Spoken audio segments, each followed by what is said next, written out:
Bienvenue dans cet espace audio dédié à la nouvelle lune en Vierge du 27 août 2022 à 8h17 temps universel, 10h17 heure de Paris. Ainsi que je l'avais mentionné dans l'espace audio dédié au transit du Soleil en Vierge, ce moment marque le milieu de l'année astrologique et permet un bilan de l'année écoulée. Plus particulièrement, lors de cette nouvelle lune, il sera propice de formuler des souhaits pour la seconde moitié de cette année en remettant au centre l'essentiel dans nos existences, afin de ne pas nous perdre dans les détails ou nous fourvoyer dans nos errances. Élément intéressant à relever, contrairement à nombre de nouvelles lunes ou pleines lunes, il y a peu d'aspects dans cette configuration, ce qui laisse entrevoir une grande concentration énergétique. Voyons cela de plus près. Le degré de cette nouvelle lune, le 5e du signe de la Vierge, invite à l'ouverture à de nouveaux plans de conscience. Celle-ci doit s'entendre au-delà des caractéristiques physiques en intégrant les mécanismes énergétiques dynamiques. Le 9e degré Balance, où se situe l'ascendant pour Paris et donc analogiquement pour la France, évoque le besoin de retourner à la source lorsque nous recherchons des valeurs nouvelles dans une société désorganisée. Le nombre 3 est l'achèvement et le 9, en quelque sorte, le parachèvement. Rudyard évoque ici la méditation pour se relier à la continuité cyclique de l'esprit qui s'incarne en chacun de nous et plus particulièrement pour nous guider dans la chaîne ininterrompue des maîtres spirituels.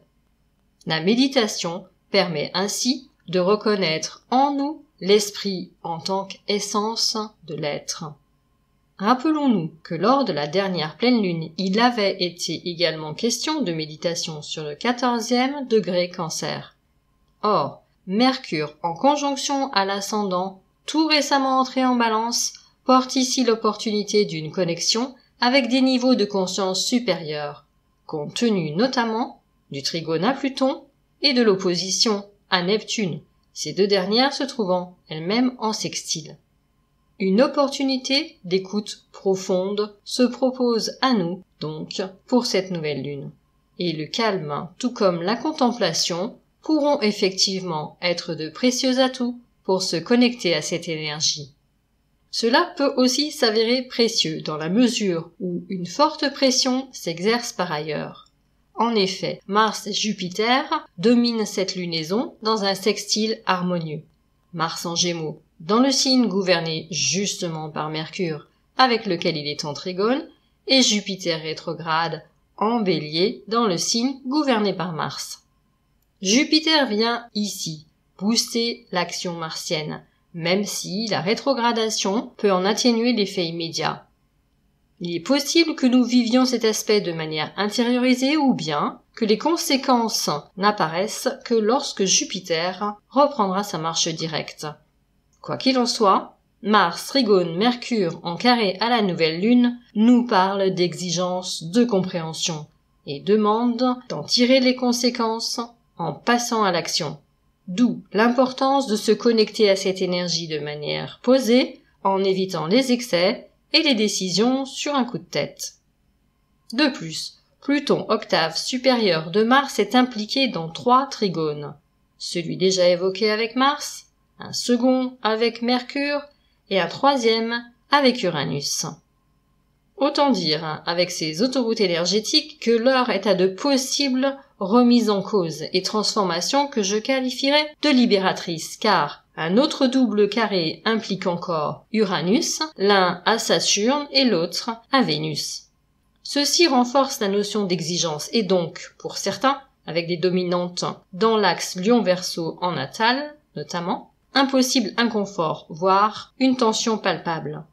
Mais en arrière-plan, un travail profond autour des thématiques de l'amour et du partage peut porter ses fruits sur le long terme.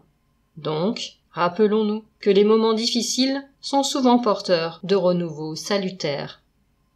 Une fois encore, le fait que les planètes lentes impliquées se trouvent en rétrogradation, il se peut que les effets des réflexions en cours ou des décisions prises intérieurement à cette période ne prennent leur pleine dimension qu'après la fin des rétrogradations. Prenons ce long et puissant temps de maturation comme un atout considérable. L'analyse numérologique de cette nouvelle lune nous mène au chiffre 5, le pape dans le tarot. Cet arcane, image de l'enseignant, du maître, est justement médiateur entre le ciel et la terre, entre le divin et l'humain.